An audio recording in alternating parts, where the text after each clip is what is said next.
والصلاة والسلام على سید الرسل وخاتم الانبیاء والمرسلین وعلى آلہ الطیبین واصحابہ الطاہرین اما بعد فاعوذ باللہ من الشیطان الرجیم بسم اللہ الرحمن الرحیم ولا تقولوا لمن يقتل في سبيل الله اموات بل احیاء ولكن لا تشعرون صدق اللہ العظیم وصدق رسولہ النبی الکریم الامین ان اللہ وملائکتہ یصلون علی النبی یا ایہا الذین آمنوا صلوا علیہ وسلموا تسلیما اللہم صلی علی سیدنا ومولانا محمد وعلى آل سيدنا ومولانا محمد وبارك وسلم وصلي عليه الصلاة والسلام عليك يا رسول الله الصلاة والسلام عليك يا حبيب الله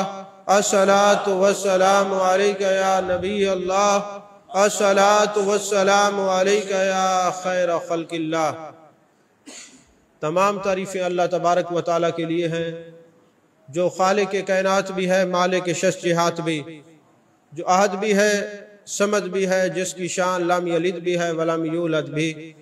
لا تعداد ہدیہ درود و سلام بارگاہ سید الانام، شفیع رحمت، والی امت، شاہ خوباں، جان جانا، شہنشاہ حسینہ، سید سروراں، سیاہ لا مکاں، تتیمہ دوراں، سرخیل زہرہ جمالا، رازدان ماؤہا، شاہد ماتغا، صاحب علم نشرہ، معصوم آمنہ، احمد مجتبہ، حضرت محمد مصطفیٰ صلی اللہ علیہ وآلہ وصحبہ وبارک وسلم کی دربار ناز میں اپنی عقیدتوں، ارادتوں، محبتوں کا خراج پیش کرنے کے بعد، عزیزان محترم، جس طرح آپ حضرات نے کل شہدائے کربلا کانفرنس میں شرکت کی اور کل سارا دن اس آستانے پر ذکر حسین کی محفل سجی رہی،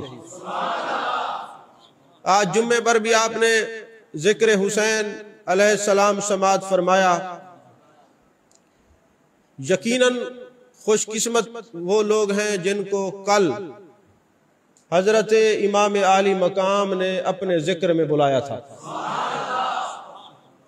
چونکہ اس وقت موضوع میرا حضرت امام حسین اور تعلیمات تصوف ہے، میں اس پر بات کروں گا، لیکن ایک اشارہ دیتا جاؤں۔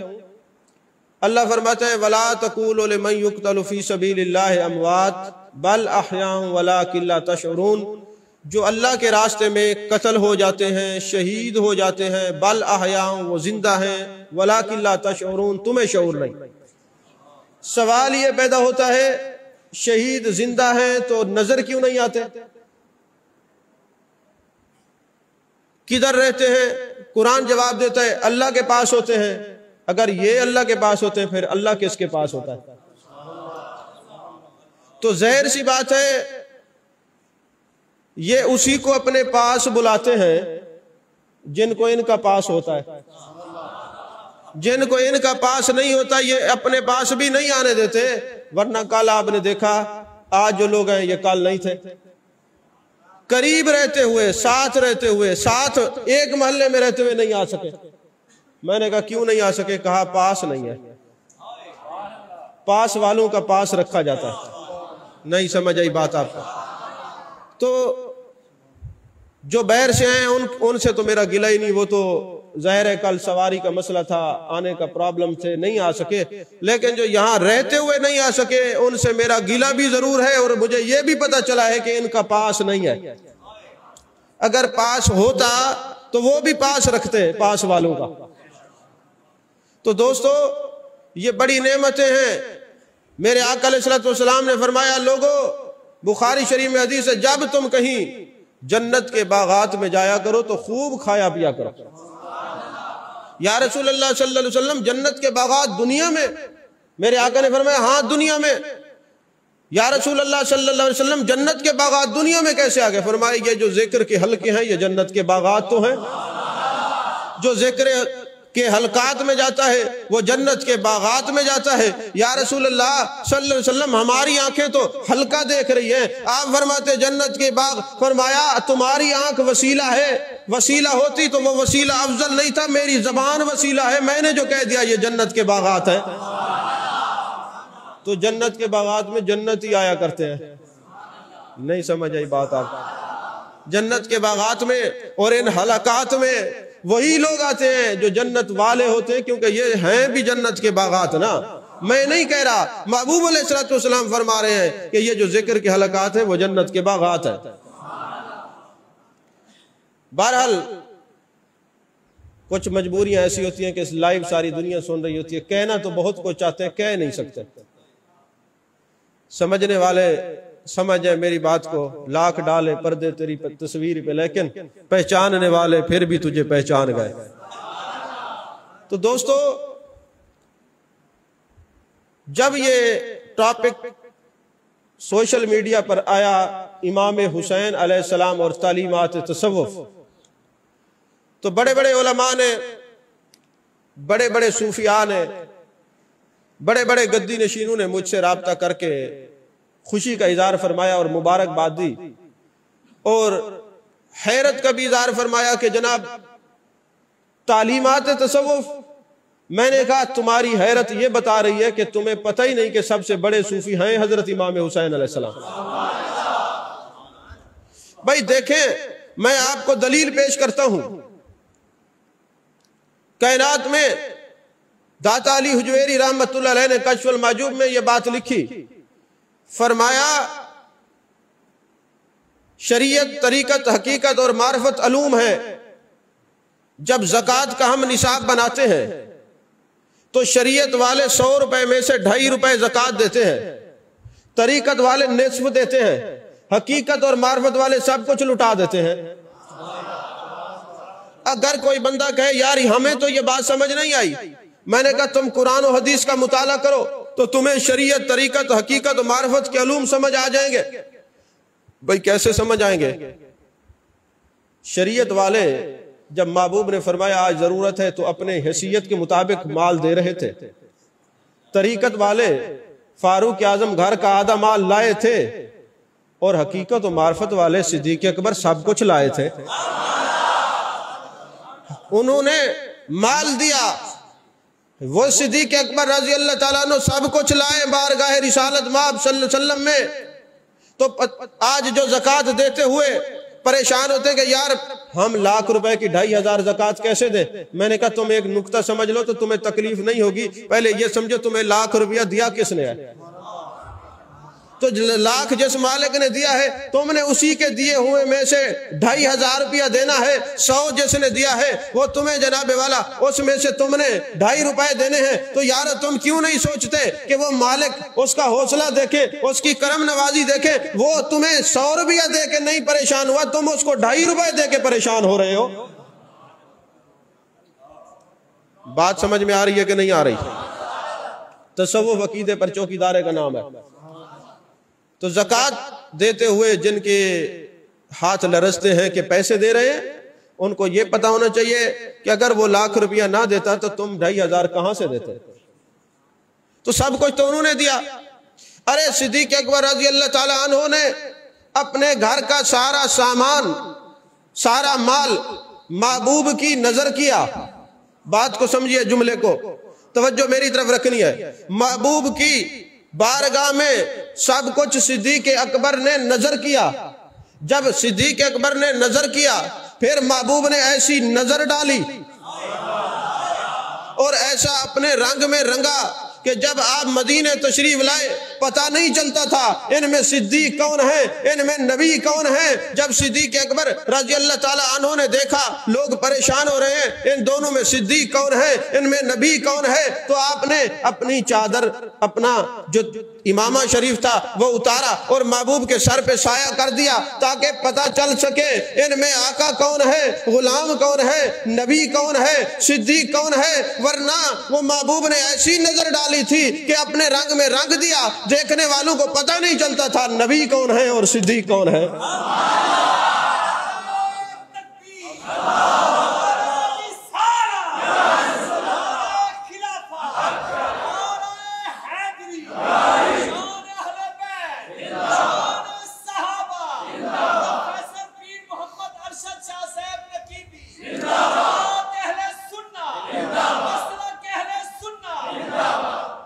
تو پتہ چلا جو کہتے ہیں ہم تو تیرے ہیں، تیری خدمت کو اور بتھیرے ہیں، وہ اپنے من کے پاپی ہیں۔ تصوف ان کو سمجھ نہیں آتا، تصوف ان کو سمجھ آتا ہے جو سب کچھ یار کی نظر کرتے، پھر یار نظر ڈالتے اپنے رنگ میں رنگ دیتا۔ نہیں سمجھ آئی بات؟ آپ ابھی میرا جملہ مکمل نہیں ہوا۔ صدیق اکبر رضی اللہ تعالیٰ عنہ آپ کی عظمت پہ قربان جائیے، آپ نے سب کچھ لٹا دیا، آپ نے مال دیا ہے، قربان جائے، اللہ کروڑ رحمت نصیب فرمائے آپ کی مزار مقدسہ پر قربان جائے حضرت امام حسین پر، انہوں نے سب کچھ اپنا کنبہ بھی قربان کر دیا ہے۔ تو مجھے کہنے میں یہ تردد نہیں ہوگا، ارے تصوف کی ابتدا یہ ہے کہ ہر جگہ عبادت میں اس کو دیکھنا ہے، اور تصوف کی انتہا یہ ہے کہ شہادت میں اس کو دیکھنا ہے۔ عزیزان محترم، صوفیاء نے لکھا تصوف وفا کا نام ہے، تصوف اپنے یار سے وفا کا نام ہے۔ میں نے کہا اگر یہ بات ہے تو پھر رحمان سے وفا بھی حسین نے کی ہے، محبوب رحمان سے وفا بھی میرے حسین نے کی ہے، اور قرآن سے وفا بھی میرے حسین نے کی ہے۔ سمجھ میں آ رہی ہے بات؟ بھائی دیکھیں نا، قرآن کے ساتھ جو وفا کرے گا، میں داتا علی حجویری کے مزار پہ جاتا ہوں، دیکھتا ہوں لوگ قرآن پڑھ رہے ہوتے ہیں، میں خواجہ معین الدین چشتی اجمیری کے مزار پہ جاتا ہوں، لوگ قرآن پڑھ رہے ہوتے ہیں، میں حضرت غوث الثقلین کی بارگاہ میں جاتا ہوں، لوگ قرآن پڑھ رہے ہوتے ہیں، میرے ذہن میں سوال پیدا ہوتا ہے، اے قرآن ہر جگہ تجھے ہی کیوں ان کی مزار پہ پڑھا جاتا ہے؟ ادھر تو شیخ القرآن ہے، ان کے مرنے کے بعد کوئی ایک سپارہ نہیں پڑھتا، اور ادھر ہر وقت قرآن۔ کہا بات دراصل یہ ہے، ساری زندگی انہوں نے مجھ سے وفا کی ہے، اب قیامت تک میں ان سے وفا کرتا رہوں گا۔ میں کوئی بے وفا تھوڑی ہوں جو یہاں تک پڑھتے رہے اور نیچے نہیں اترا، ان کی قبروں پہ قرآن نہیں پڑھا جاتا۔ ارے جو قرآن سے وفا کرتے رہے ہیں، جب دنیا سے چلے جاتے قیامت تک قرآن ان کی مزار سے وفا کرتا رہے گا۔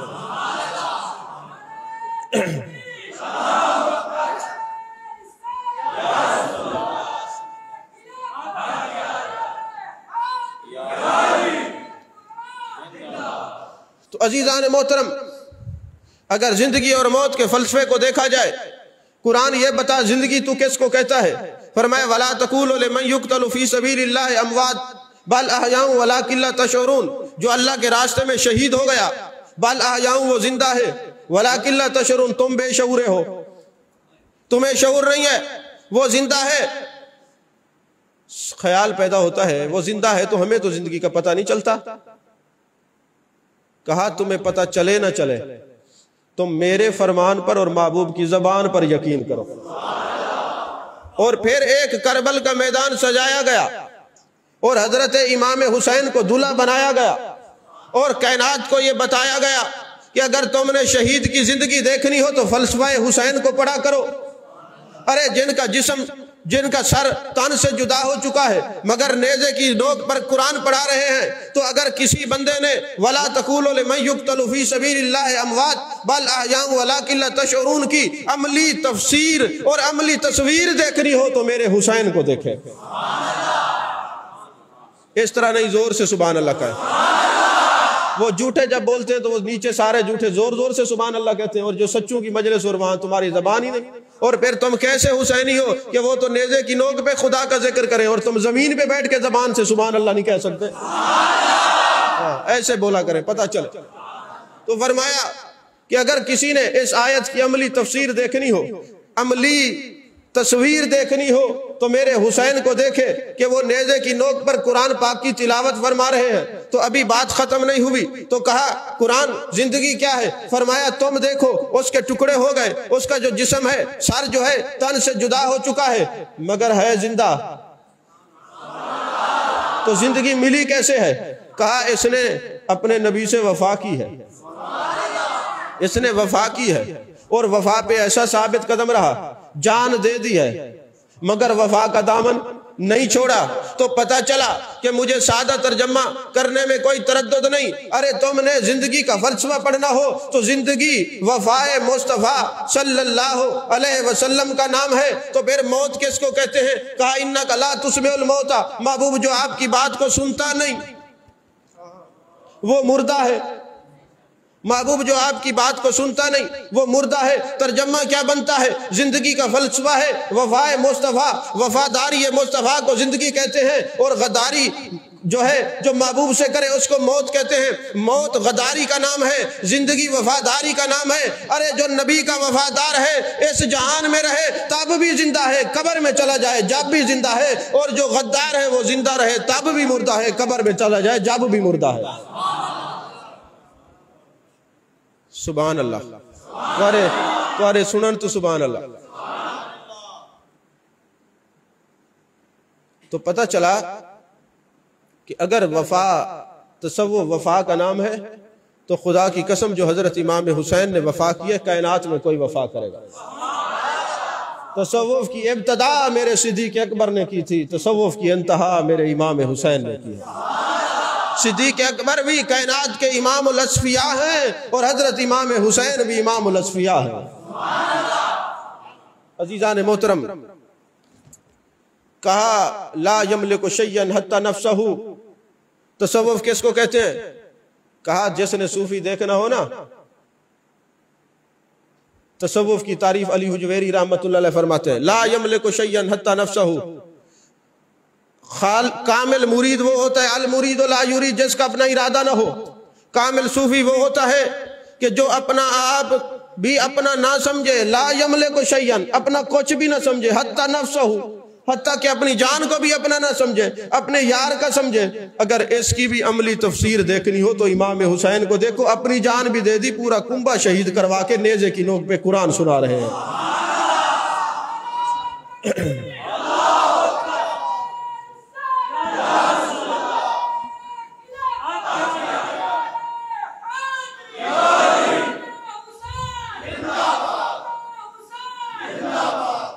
کہا قرآن پڑھا کرو. بچوں کو کہتے قرآن پڑھا کرو، مدرسے میں بھیجتے قرآن پڑھا کرو. کبھی کبھی ہم بھی چلے جاتے ہیں کل خانی میں سپارہ پڑھ لیتے ہیں، کبھی ایصال ثواب کی مجلس میں چلے جاتے ہیں سپارہ پڑھ لیتے ہیں. یہ ہے رسمن. یہ کیا ہے؟ رسمن. ایصال ثواب ہوتا ہے لیکن ہم لوگوں کو دکھانے کے لیے پڑھ لیتے ہیں. ایصال ثواب کا اور کنسپٹ ہے، موضوع ایصال ثواب نہیں ہے. تو کہا تصوف رسم کا نام نہیں ہے، التصوف حقیقت ولا رسم. تصوف ایک حقیقت کا نام ہے، کسی رسم کا نام نہیں ہے. تو میں نے کہا ہم تو رسمن قرآن پڑھتے ہیں. کہا تم نے حقیقتاً سننا ہو تو حسین کا قرآن سنو. ہمارے ملتان کے ایک علامہ صاحب، اللہ ان کی قبر پہ کروڑوں رحمت نصیب فرمائے، کربلا کے میدان میں تشریف لے گئے. فرماتے جب میں وہاں پہ گیا میرے ساتھی میرے ساتھ تھے، میرے دل میں یہ ذوق پیدا ہوا، خیال پیدا ہوا کہ حضرت امام حسین علیہ السلام نے نیزے کی نوک پہ قرآن سنایا ہے. ذرا میں آپ کی قبر پہ کان لگا کے سنوں تو صحیح، قبر سے کوئی آواز آتی ہے کہ نہیں آتی. فرماتے ہیں کہ جب میں نے حضرت امام حسین علیہ السلام و رضی اللہ تعالیٰ عنہ ان کی مزار مقدسہ پر کان لگائے، توجہ کی تو قبر انور سے آواز آ رہی تھی یاسین والقرآن الحکیم انک لمن المرسلین. کہا ساتھیو، او میرے ساتھیو، تم نے کربلا کے میدان میں حضرت امام حسین کا نیزے کی نوک پہ قرآن سننا پڑا ہوگا. خدا کی قسم ہمارے سید وہ ہیں جو زندگی میں بھی قرآن پڑھتے تھے، آج مزار مقدسہ میں بھی قرآن پڑھ رہے ہیں.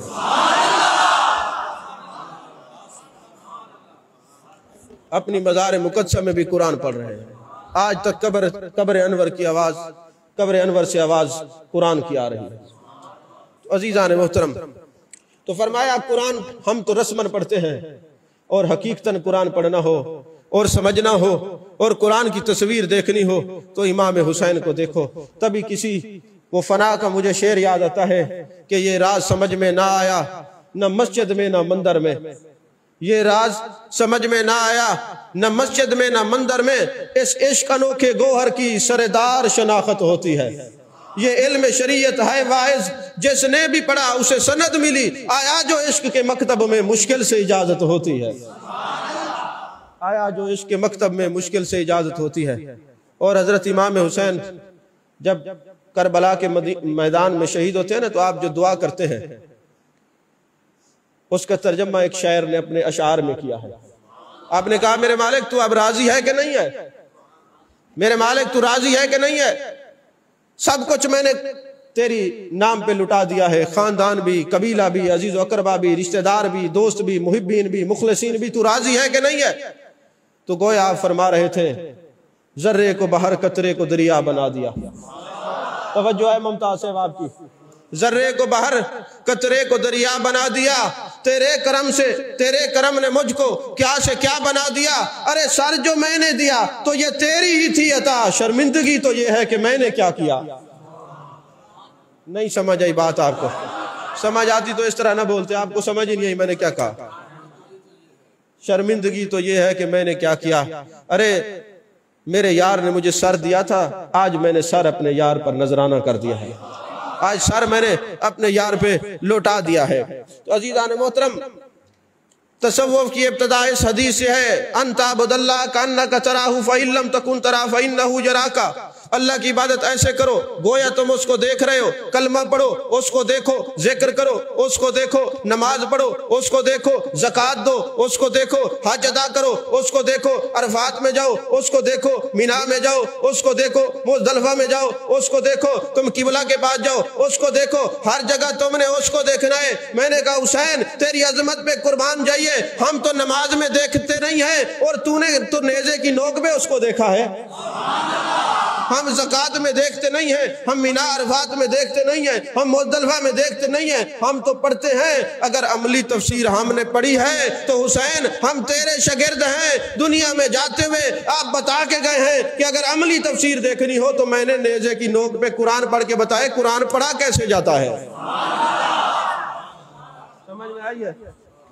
تو ایک جملہ میں کہہ دوں کہ تصوف میں، عبادت میں اس کو دیکھا جاتا ہے. حسین تو نے کون سے تصوف کی تاریخ رقم کی ہے؟ تو نے تو شہادت میں اس کو دیکھا ہے. ہم تو سب کچھ لوٹ کے نذرانے لوگوں سے وصول کر کے کہتے ہم صوفی. نہیں سمجھ آئی؟ ایسا تصوف میں نہیں مانتا.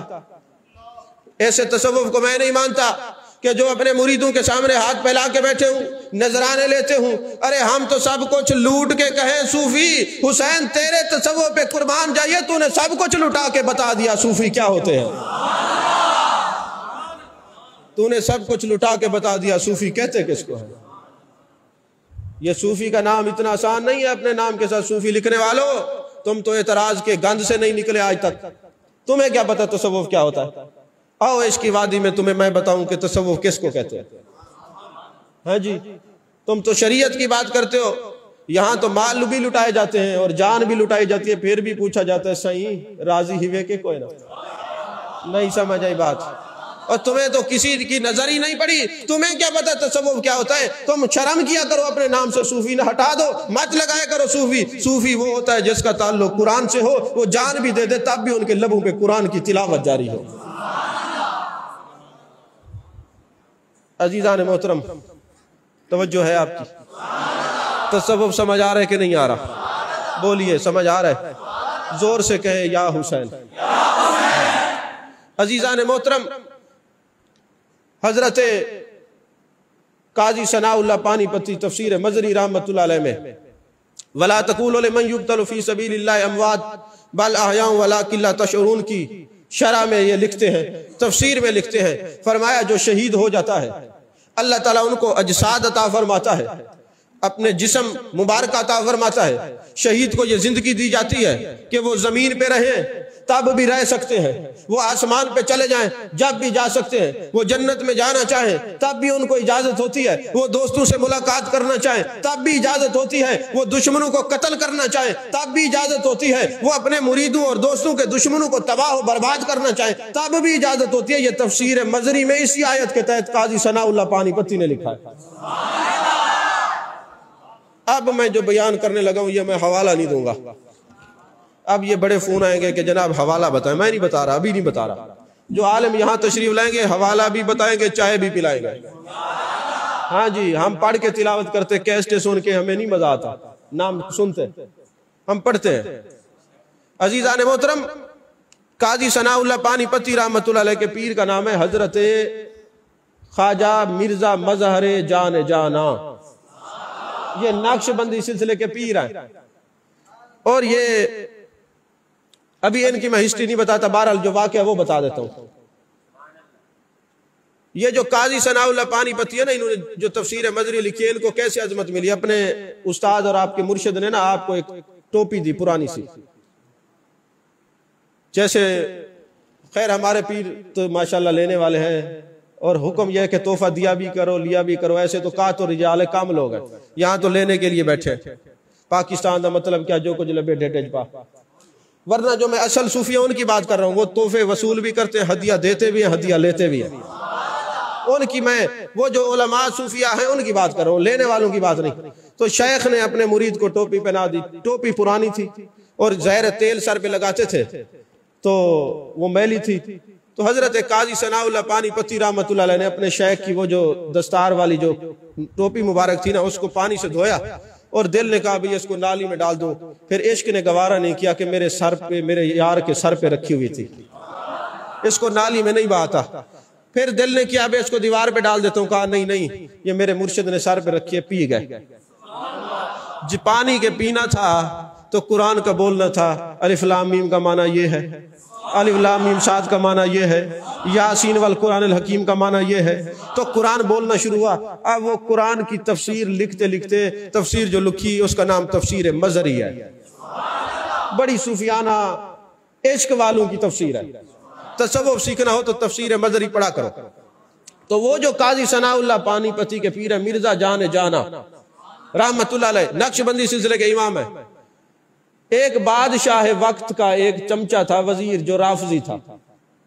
اس نے کہا جی دیکھو جی یہ ایسے ایسے. اس رافضی چمچے نے حضرت مظہر جان جانا کو شہید کروا دیا. تو وقت کا بادشاہ یہ خواب دیکھ رہا ہے کہ سواری پر ایک سوار ہو کے آ رہے، گرد و غبار اڑ رہی ہے. بادشاہ وقت نے دیکھا کہ ایک حسن و جمال کا پیکر شخصیت تشریف لائے، اور وہاں پہ لوگ کافی کھڑے ہیں. ان میں جو شہید ہوئے تھے حضرت قبلہ مظہر مرزا مظہر جان جانا، وہ بھی کھڑے تھے. تو آنے والے شخص نے پوچھا، او مرزا یہ بتا تجھے کس نے قتل کروایا ہے؟ کس نے کہا ہے کہ تو قتل ہو جا؟ تو کہتے ہیں کہ انہوں نے کہا حضور یہ جو وزیر کھڑا ہے اس نے مجھے قتل کروایا، یہ رافضی ہے اور میں آپ کی عظمت بیان کرتا ہوں، اس کو تکلیف ہوتی ہے. آپ نے کہا اچھا اس نے تجھے قتل کروایا ہے؟ آپ نے تیر اس کے جگر میں مار دیا اور کہا یہ 2 دن میں تڑپ تڑپ کے مر جائے گا. تو وہ بادشاہ کہتے ہیں جب وہ حسن و جمال کا پیکر، وہ شخصیت، وہ جسم ان کا معطر، خوشبو سے جناب والا لبریز، تو ان کے چہرے پہ انوار کی بارش ہو رہی ہے. میں نے دامن پکڑا، میں نے کہا حضور بتائیے تو صحیح آپ کون ہیں؟ فرمایا مجھے شہید کربلا حضرت امام حسین کہتے ہیں. میں اتنی دور سے چل کے آیا ہوں، تو نے ساری زندگی میری عزت پر، میری عظمت پر پہرا دیا ہے، ذکر حسین میں گزاری ہے. میرے ہوتے ہوئے تجھے کوئی قتل کرے؟ میں تیرا بدلہ لینے کے لیے خود آیا ہوں اور میں اس کی طبیعت ٹھیک کرنے کے لیے خود آیا ہوں. ارے میرے ماننے والوں، تمہیں پریشانی کی ضرورت نہیں ہے. جو تمہیں تکلیف پہنچائے گا میں ان کی طبیعت خود ٹھیک کرنے والا ہوں. میں شہید ہوں، زندہ ہوں نا.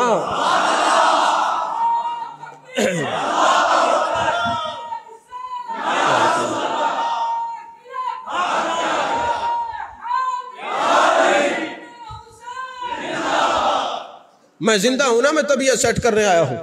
آپ نے اس کے جگر میں تیر مارا، بادشاہ کی آنکھ کھل گئی. کہا فلاں وزیر کو بلا کے لاؤ. جب اس کو لایا گیا تو اس نے کہا صحیح پتہ نہیں کون سی چیز میرے جگر میں چپ گئی ہے، میں تڑپ رہا ہوں. 2 دن تڑپ تڑپ کے مر گیا. وہ بادشاہ وقت کہتے ہیں خدا کی قسم، پہلے ولا تقولوا لمن یقتل فی سبیل اللہ اموات کی تفسیر ہم پڑھتے تھے تو جاتے وقت نیزے کی نوک پہ بتا گئے کہ زندہ کون ہوتا ہے. اب اس وزیر کا کام پورا کر کے بتا گئے کہ شہید زندہ ہے، آ بھی سکتے ہیں، طبیعت بھی ٹھیک کر سکتے ہیں. عزیزان محترم، حضرت امام عالی مقام، اگر داتا صاحب لکھتے ہیں التصوف حسن الخلق، تصوف حسن اخلاق کا نام ہے. خدا کی قسم ایسا اخلاق جو حسین کا ہے اللہ کرے سب کا ہو جائے. ایک دن آپ ایک مجلس سے گزرے، غریب لوگ بیٹھے تھے. انہوں نے کہا حضور غریب نواز مہربانی کریں ہمارے ساتھ کھانا تو کھا لیں. آپ ان کے ساتھ بیٹھ گئے، فرمایا کھانا تو کھا کے آیا ہوں، لیکن تم یہ نہ سمجھو کہ غریب ہیں ان کے ساتھ بیٹھ کے کھانا نہیں کھایا، تمہارا دل رکھنے کے لیے کھانا کھا رہا ہوں۔ مجلس لگی ہوئی ہے، آپ کی ایک کنیز آتی ہے، خادمہ آتی ہے، آپ کو نا ایک گلدستہ پیش کرتی ہے، حضور میں نے یہ چمیلی، یہ گلاب، یہ فلانے پھول، یہ سارے پھول اکٹھے کر کے نا میں نے کہا اپنے مرشد کو جا کے تحفہ دوں گی، یہ حضور قبول فرمائے۔ آپ نے، خادمہ بھی آپ کی تھی، ملازمہ بھی آپ کی تھی، نکرانی بھی آپ کی تھی، آپ نے گلدستہ ہاتھوں میں لیا اور فرمایا جا میں نے تجھے اللہ کے لیے آزاد کیا ہے، اللہ کے لیے آزاد کیا ہے۔ تو خادموں نے کہا حضور والا ایک گلدستے کے بدلے آزادی؟ فرمایا میرے آقا نے فرمایا تہادو تہابو، ایک دوسرے کو ہدیے دیا کرو، اس سے محبت بڑھتی ہے، پھر ہدیے دیے بھی کرو، ہدیہ لیے بھی کرو، اور ہدیہ جب تمہیں کوئی دے اس سے بہتر ہدیہ دینا۔ تو میں نے کہا اس نے گلدستہ پھولوں کا پیش کیا ہے، میں کیا ہدیہ دوں؟ میں نے آزادی کا ہدیہ پیش کر دیا ہے، عطا کر دیا ہے، آزادی کا ہدیہ عطا کر دیا ہے۔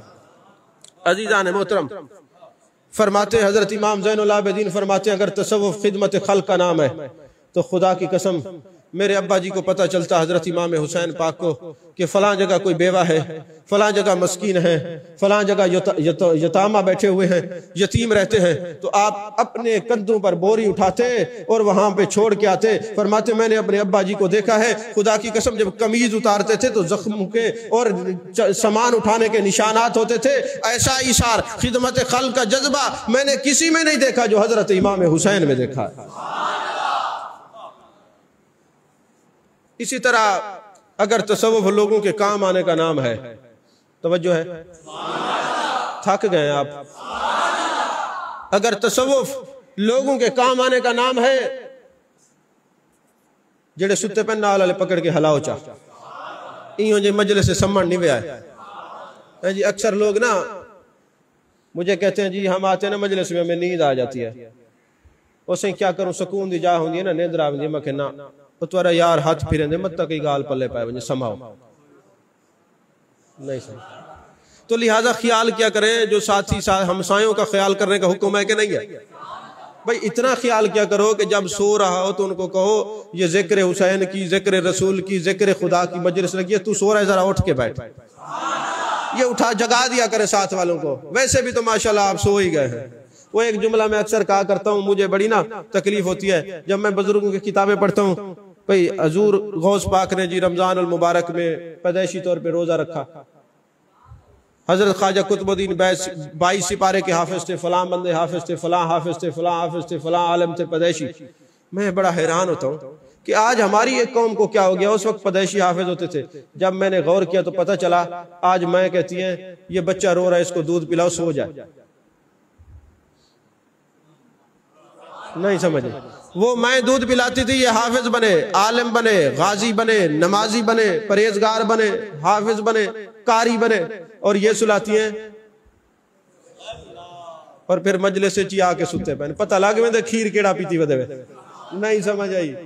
ہاں جی، اب تو کہتے ہیں چلو اس کو دودھ پلاؤ سو جائے، اور وہ سوئی گئے۔ ایسی قوم سوئی ہے، جب تک مائیں وضو کر کے دودھ پلاتی تھی بیٹے بھی غازی علم و دین پیدا ہوتے تھے، جب میں وضو کر کے قرآن کی تلاوت کرتی تھی بیٹے بھی خواجہ قطب الدین پیدا ہوتے تھے، جب میں وضو کر کے ساری رات والذین یبیتون لربہم سجدا وقیاما کا مصداق ہوتی تھی تو بیٹے بھی بابا فرید الدین پیدا ہوتے تھے، عزت مصطفیٰ کے چوکیدار پیدا ہوتے تھے، عزت صحابہ کے چوکیدار پیدا ہوتے تھے، عزت اہل بیت کے چوکیدار پیدا ہوتے تھے۔ اب تو دودھ پلاتے سامو ونجے جڑے اتھا ذکر ستے پہن وہ فکرچ کی تو جاگ سکتا، بس یہ درد ہے، المیہ ہے، لے کے جائے، جو سویا پڑا اس کو اٹھا دیا کرے، نیند پوری کر کے آ کرے۔ مجھے پتہ ہے جمعرات گزار کے آتے ہیں نا نیند تو آئی ہوتی ہے، لیکن پھر بھی نہیں سمجھ آئی بات۔ تو عزیزان محترم، اگر تصوف لوگوں کے کام آنے کا نام ہے تو حضرت اسامہ بن زید رضی اللہ تعالیٰ عنہ، حضرت زید بن حارثہ کے صاحبزادے، بوقت وصال بڑے تکلیف سے کرا رہے ہیں، پریشانی کا عالم ہے۔ حضرت امام حسین پاک رضی اللہ تعالیٰ عنہ کو معلوم ہوتا ہے کہ حضرت اسامہ پر نزاع کا عالم ہے، آپ تشریف لے جاتے ہیں، فرماتے اسامہ بن زید تو محبوب کا پیارا صحابی ہے، سرکار تو اس سے بڑا پیار کرتے تھے، لیکن اتنی تکلیف میں دیکھ رہا ہوں۔ عرض کرنے لگے حضور دنیا سے جا رہا ہوں، میرے اوپر قرضہ ہے۔ اور میرے آقا نے فرمایا قرضہ معاف نہیں ہے، شہید فوت ہو جائے سارے گناہ معاف، قرضہ معاف نہیں ہے، حاجی کامل جس نے حج کیا فوت ہو جائے قرضہ معاف نہیں ہے۔ آج کل تو ویسے بھی کہتے ہیں نا فلاں حاجی سے پیسے کھا گئے، میں کہ حج تے نہیں لگے، نہیں سمجھ۔ تو وہ جتنی عبادات کرنے والے لوگ ہیں یہ ذہن میں رکھیں، کوئی درجے کا حاجی، نمازی، غازی، پرہیزگار، شہید ہی کیوں نہ ہو، قرضہ جس کا دبایا ہے دینا پڑے گا، قرضہ معاف نہیں ہے، مسئلہ یاد رکھیں۔ ہمارے لوگوں کی تو عادت ہے جیسے مال لیا آدھے پیسے کھا گئے، اور پھر جناب لمبی داڑھی ماتھے پہ محراب، پتہ لگے سی نمازی سے پیسے کھا گئے۔ ادھر ہمارے پاس بھی کئی لوگ آتے جی فلانا بندہ تمہارا مرید ہے، داڑھی انہیں دیکھو تو پیسے کھا گئے۔ میں کہ سارا مرید جڑا اسی کہیں دے پیسے نہ کھاسی، جڑا کہیں دے پیسے کھاسی نہ وہ اتھا مرید ہے نہ اگلے جہان مرید ہے، اساں دے کوئی ذمہ وار۔ سمجھ میں آئی ہے؟ تو محبوب تو جنازہ ہی نہیں پڑھاتے تھے کسی کا، آپ رحمت للعالمین پتہ چلے یہ مقروض ہے فرماتے میں نہیں پڑھاتا جنازہ۔ پھر کوئی صحابی آگے تو حضور جنازہ پڑھائیں ہم قرضہ ادا کر دیتے، یہ بھی تو شان کرم تھا۔ ہاں جی، تو میرے آقا علیہ الصلوۃ والسلام نے کسی مقروض کا جنازہ نہیں پڑھایا جب تک وہ قرضہ اس کا ادا نہ ہو جائے۔ تو حضرت اسامہ بن زید بڑے پریشان ہیں، حضرت امام حسین فرماتے ہیں آپ پریشان نہ ہوں، فوراً گھر آتے ہیں، پوچھتے ہیں کتنا قرضہ، انہوں نے بتایا تو جتنے حضرت اسامہ بن زید کے قرض لینے والے تھے سب کا آپ نے بلا کے قرض ادا کیا، اور فرمایا جا جب میرے نانا کی بارگاہ میں جانا میرا سلام کہنا میں نے تیرا قرضہ اتار دیا ہے۔ یہ ہے تصوف، یہ داڑیاں لمبی لمبی دستاریں، یہ تصوف نہیں ہے، کسی کے کام آنے کا نام تصوف ہے۔ سمجھ میں آ رہی ہے بات؟ حضرت خواجہ حسن بصری رحمت اللہ علیہ اس بات کو دل کی تختی پہ لکھنا، آپ تھک گئے میں تقریر ختم کر رہا ہوں بس، ابھی میں نے جو تیاری کی تھی میں نے بیان ہی نہیں کی، آپ یہ پھر کسی اہل علم کی مجلس ہوگی تو میں تصوف بیان کر دوں گا، آپ کو نہیں سناتا، بس ختم۔ تو حضرت خواجہ حسن بصری رحمت اللہ علیہ اہل بیت کے خدمت گزار تھے، ان کی خدمت میں رہتے تھے۔ ایک دن کسی نے پوچھا حضور آپ جو اہل بیت کی خدمت میں رہے کوئی بات تو سنائے کام کی، اہل بیت کا گھرانہ کیسا ہے؟ حضرت خواجہ حسن بصری فرمانے لگے اچھا بتاؤ صبر اور شکر کی تعریف کیا ہے؟ اس نے کہا صحیح اگر مل جائے تو کھا لو، نہ ملے تو شکر ادا کرو۔ فرمایا یہ تو بلی اور کتے کا صبر ہے، اگر کتے کو کوئی بلی کو گوشت ڈال دے کھا لیتی ہے، نہ ڈالے تو وہ لڑتی تو نہیں ہے نا کسی سے۔ کہا ایسا صبر اگر تمہارے پاس ہے تو یہ تو بلی اور کتے والا صبر ہے۔ تو انہوں نے کہا تم نے اہل بیت سے کیا سیکھا؟ حضرت خواجہ حسن بصری کہتے خدا کی قسم میں نے اہل بیت کے گھرانے میں چھوٹے چھوٹے بچے بڑے، تیری نسل پاک میں ہے بچہ بچہ نور کا، تو ہے عین نور، تیرا سب گھرانہ نور کا۔ اہل بیت میں نے یہ دیکھا ہے اگر نہ ملے تو شکر کرتے ہیں، مل جائے تو لوگوں میں تقسیم کر دیتے ہیں، کل کے لیے بچا کے نہیں رکھتے، کل کے لیے نہیں سوچتے، آ جائے نہ ملے تو صبر کرتے ہیں، مل جائے تو تقسیم کرتے ہیں، اور کل کے لیے اپنے یہ برتن الٹے کر کے رکھتے ہیں اور کہتے ہیں یہ ناداری نہیں فضل باری ہے، یہ ناداری نہیں فضل باری ہے، یہ اہل بیت نے سکھایا ہے۔ ایک دن نا کوئی بندہ حضرت سیدنا امیر معاویہ رضی اللہ تعالیٰ عنہ کو کہتا ہے کہ جی میں نے مسجد نبوی میں جانا ہے اور حضرت امام حسین سے میں نے مدینہ جا کے نا ملاقات کرنی ہے، تو کیسے جاؤں؟ آپ نے نشانی بتائی کہ جب تم مسجد نبوی میں داخل ہوگے نا تو وہاں حسن و جمال کا پیکر ایک جوان بیٹھے ہوں گے، اور نشانی یہ ہے کہ ان کے گرد حلقہ لگا ہوگا اور لوگ ادب کر کے خاموشی سے ان کی مجلس میں بیٹھے ہوں گے۔ پتہ چلا یہ جو صوفی حلقے بنا کے بیٹھتے ہیں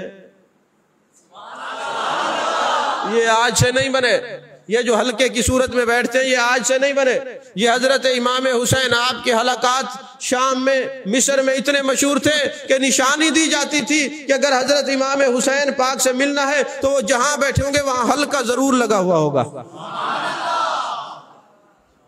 ابھی حلقے پر بھی میں گفتگو کروں تو پورا گھنٹہ لگے گا، یہ حلقے کیوں بناتے ہیں صوفی؟ بہرحال ہم حلقے بناتے ہیں، لوگ ہلکے ہوتے ہیں، یہ بھی تو مسئلہ ہے۔ ہم نے کہا یہ جو ہم حلقہ لگاتے ہیں نا، حلقہ ذکر، اس کے بانی بھی حضرت امام حسین ہے، اس کے بانی حضرت عبداللہ بن مسعود ہیں، اور اس کے بانی خود میرے آقا علیہ الصلوۃ والسلام ہیں۔ تو عزیزان محترم، ایک دن نا حضرت سیدنا غوث اعظم رضی اللہ تعالیٰ عنہ کو دیدار خداوندی ہوا، مقابیس المجالس کا حوالہ دے دوں، مجھ سے کوئی فون کر کے نہ پوچھے کہ کہاں سے آپ نے یہ بیان کیا۔ کتاب کا نام ہے، تصوف کی کتاب ہے مقابیس المجالس۔ کیا نام ہے؟ تو اگو ویسی بول، لیکن جنہیں سن دے بیٹھن وہ یاد رکھے۔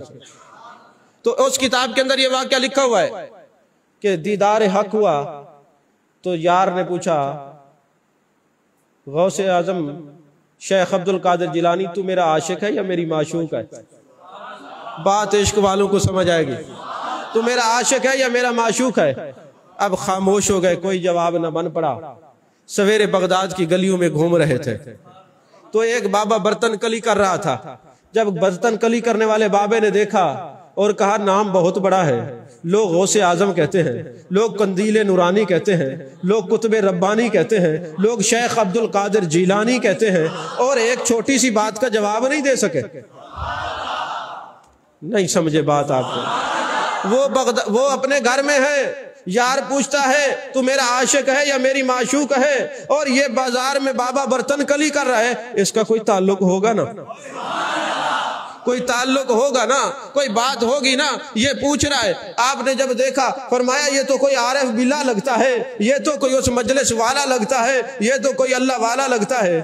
ایک بندہ مجھے کہنے لگا آپ اللہ والوں کی مجلس میں جو جاتے ہیں کیا ملتا ہے؟ میں نے کہا کپڑے کی دکان سے کپڑا، کپڑے والوں سے کپڑا، لوہے والوں سے، سناروں سے، اور اللہ والوں سے۔ سیدھی سی بات، حاصل نہ ہوگی معرفت عرفان کے بغیر، ملتا نہیں اللہ کبھی انسان کے بغیر۔ 1,00,000 کم و بیش 24,000، ویسے 2,00,000 کم و بیش 24,000 پیغمبروں کے نام ہیں اس کی عقیدے کی کتابوں میں، چونکہ مشہور 1,00,000 کم و بیش 24,000 ہے اس لیے کہتے ہیں، ویسے جو کتابوں میں وہ 2,00,000 کم و بیش 24,000 پیغمبر ہے۔ تو جناب والا اتنی بڑی ایک چھوٹی سی بات کا جواب نہیں دے سکے۔ میرے پیر غوث سمدانی قطب ربانی شیخ عبد القادر جیلانی قدس سرہ العزیز تشریف لے گئے اور جا کے بابے کے پاس بیٹھ گئے۔ بابا جواب تو بتا دے، بابا جواب تو بتا دے، اس کا جواب کیا بنتا ہے؟ فرمایا عبد القادر 2 دن بعد آنا، پھر اس کا جواب تجھے مل جائے گا۔ 2 دن کے بعد آپ بے چین رہے، 2 دن کے بعد تشریف لے گئے تو وہاں دیکھا تو بابا نہیں ہے جو برتن کلی کر رہا تھا۔ تو لوگوں سے پوچھا کہ وہ بابا کدھر گیا؟ انہوں نے کہا آپ کو نہیں پتا وہ بڑا چور تھا، ڈاکو تھا، رازن تھا، وہ تو بندہ ہی ٹھیک نہیں تھا۔ آپ جانتے تھے لوگ کچھ کہیں، مخلوق کچھ کہے، جس کو خالق پسند کرتے لوگ اسی کے خلاف ہوتے ہیں، لوگ اسی کے خلاف ہوتے ہیں۔ تو لہٰذا جی ہوا کیا؟ کہتے جی ان کو کوتوال اٹھا کے لے گیا، ان کو پھانسی دے کے نا ان کو مار کے فلاں گندگی کے ڈھیر پہ پھینک دیا، اس کا جنازہ وہاں پڑا ہوا ہے۔ آپ جانتے تھے یہ عارف کا جنازہ ہے، یہ کوئی عام آدمی نہیں ہے۔ آپ اس کے پاس لے گئے، تشریف لے گئے، جب گئے نا تو کیا دیکھتے ہیں؟ ان کے جسم کو پرندے نوچ رہے ہیں، جانور نوچ رہے ہیں۔ جیسے ہی حضرت شیخ عبد القادر جیلانی رضی اللہ تعالیٰ عنہ اس کے قریب گئے، جا کے بیٹھے، وہ بابا کلمہ پڑھ کے اٹھ کے بیٹھ گیا۔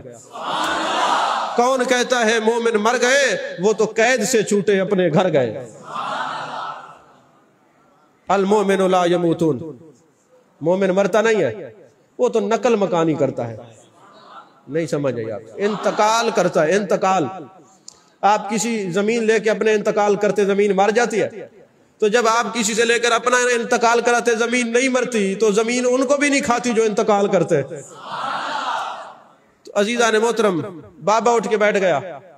آپ نے فرمایا بابا جواب تو بتا۔ فرمایا ایک دن یار نے مجھ سے بھی پوچھا تھا، ہائے ہائے، ایک دن یار نے مجھ سے بھی پوچھا تھا بتا میرا عاشق ہے یا معشوق؟ میں نے کہا تیرا عاشق ہوں۔ برتن کلی کروائے، چور کہا، ڈاکو کہلوایا، رازن کہلوایا، اب میرا جسم ایک گندگی کے ڈھیر پہ ڈلوا دیا، پرندے مجھے کھا رہے ہیں، جانور نوچ رہے ہیں، جو کہتے ہیں میں تیرا عاشق ہوں اس کا یہ حشر ہوتا ہے۔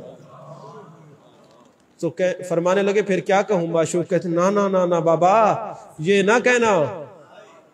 ویسے کتابوں میں اگر کوئی کہے تجھے اللہ سے پیار ہے چپ کر جاؤ، اگر کہو گے بڑا پیار ہے تو امتحان شروع، اگر کہو گے نہیں ہے تو کفر ہو جائے گا۔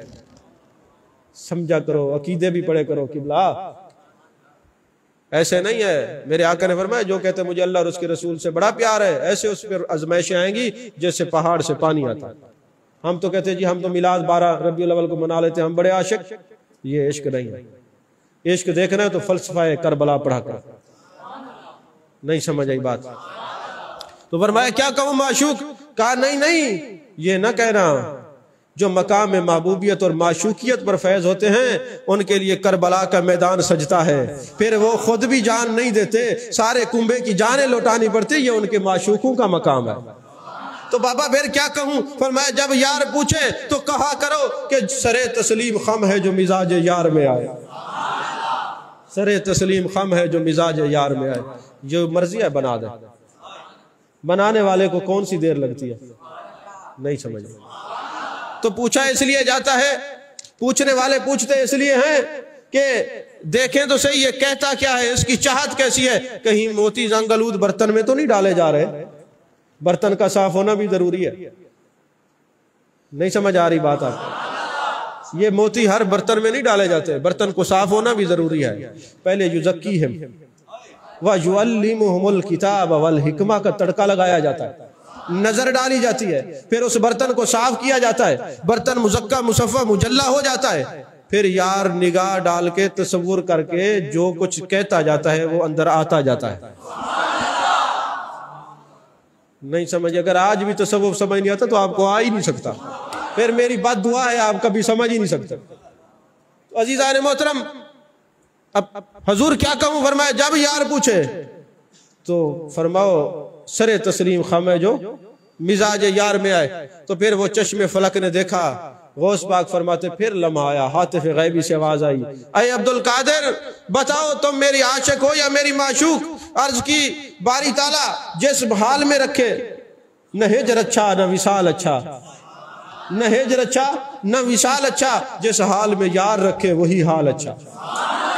تو پھر غیب سے ندا، یا عبدالقادر جاؤ ہم نے تجھے مقام محبوبیت پر فیض کیا ہے، قیامت تک تجھے لوگ محبوب سبحانی کہہ کے پکاریں گے.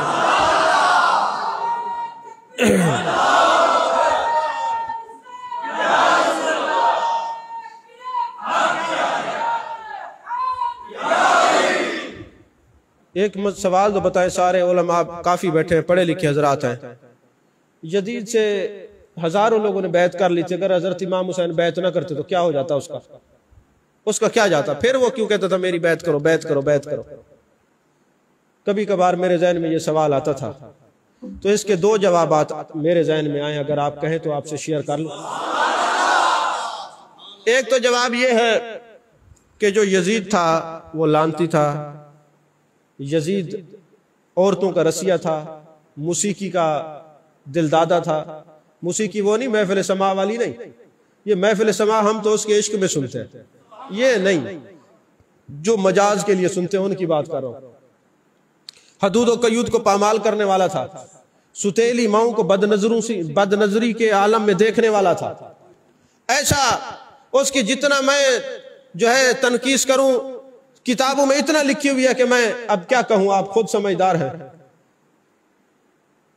اگر حضرت امام حسین ان سے یزید سے بیعت کر لیتے تو آج آپ کو کہیں قرآن نظر نہ آتا، نماز نظر نہ آتی، روزہ زکوٰۃ حج نظر نہیں آتا. گویا آپ نے دین اسلام کو بچانے کے لیے چوکیدارہ کیا. اور دوسری جو اہم بات ہے وہ یہ ہے کہ حضرت مالک بن دینار کے پاس ایک مجوسی آتا ہے جو ہے مشرک، آگ کا پجاری ہے. وہ کہتے ہیں حضور والا میرا مذہب سچا. آپ نے فرمایا میرا مذہب سچا. مالک بن دینار تابعی، حضور کے غلام، خواجہ حسن بصری کے شاگرد، حضرت مولا علی کے پوتے شاگرد، حضرت مولا علی ان کے دادا استاد. وہ مالک بن دینار کہا کہ ہمارا مذہب سچا. مجوسی کہتے ہیں ہم سچے. بات چل پڑی، دونوں آگ میں ہاتھ ڈالتے ہیں، آگ میں ہاتھ ڈالتے ہیں، اور جس کا ہاتھ جل جائے گا آگ میں وہ جھوٹا ہے. تو حضرت مالک بن دینار نے ہاتھ پکڑا اور جیسے ہی آگ میں ڈالا تو نہ اس کا ہاتھ جلا نہ ان کا ہاتھ جلا.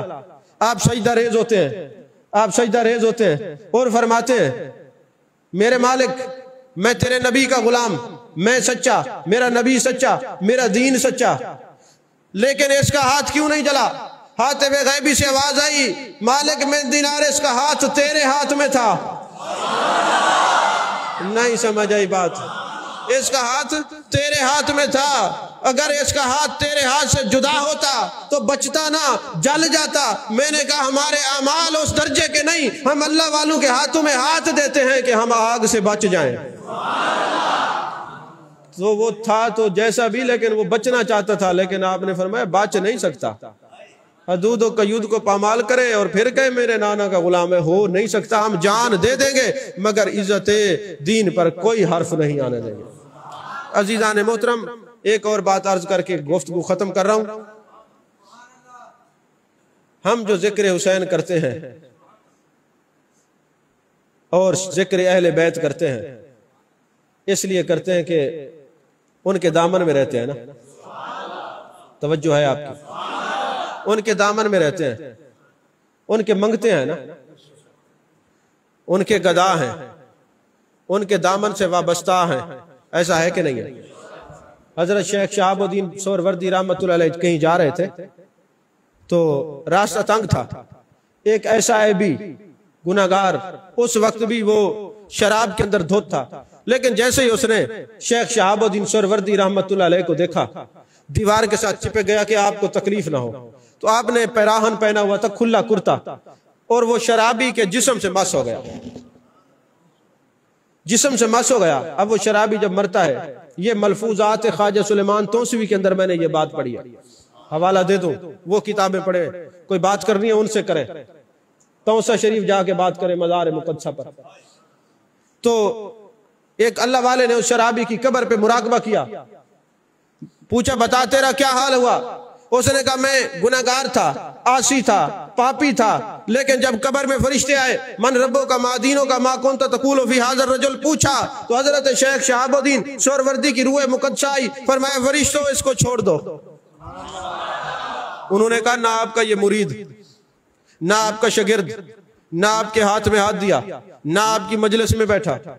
اب شیخ شہاب الدین نے جو جواب دیا، مجھے یقین ہے قیامت والے دن حضرت حسین پاک ہمارے لیے یہ جواب ضرور دیں گے، مجھے یقین ہے۔ اس لیے ہم ہر جمعے کو کسی نہ کسی ولی کی مجلس سجاتے ہیں کہ قیامت والے دن جو ان کے منکر ہیں ان کو کوئی پوچھے گا نہیں، اور ہمارے لیے کبھی حضرت بہاؤالدین زکریہ انتظار کر رہے ہوں گے، کبھی حضرت شاہ رکن عالم پوچھ رہے ہوں گے، کہیں غوث پاک پوچھ رہے ہوں گے، کہیں خواجہ معین ملت پوچھ رہے ہوں گے۔ تو حضرت شہاب الدین سہروردی نے بڑی بات کی، فرمانے لگے فرشتوں میرا دامن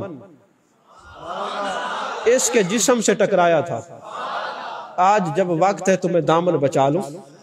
نہیں سمجھے یار، آپ بات کو سمجھا کریں، آج جب اس کو مشکل آئی ہے تو میں دامن اپنا بچا لوں اس سے، میں دامن نہیں بچاتا۔ یہی تو وقت ہوتا ہے کہ جو دامن سے جڑ جاتے ہیں تو ان کو قبر حشر میں یہ اللہ والے بچا لیتے ہیں۔ تو کہا میرا دامن اس کے جسم سے لگا تھا، وفا کا تقاضا ہے کہ آج میں اس کو دامن سے جوڑ لوں۔ نہیں سمجھ آئی بات؟ تو ہم اس لیے یہ ذکر کرتے ہیں اور ہر جمعے کسی نہ کسی بزرگ کی یاد مناتے ہیں۔ اگر آج آپ کو تصوف سمجھ آ گیا تو خدا کی قسم آپ کی نسلیں یاد کریں گی تصوف کہتے کس کو۔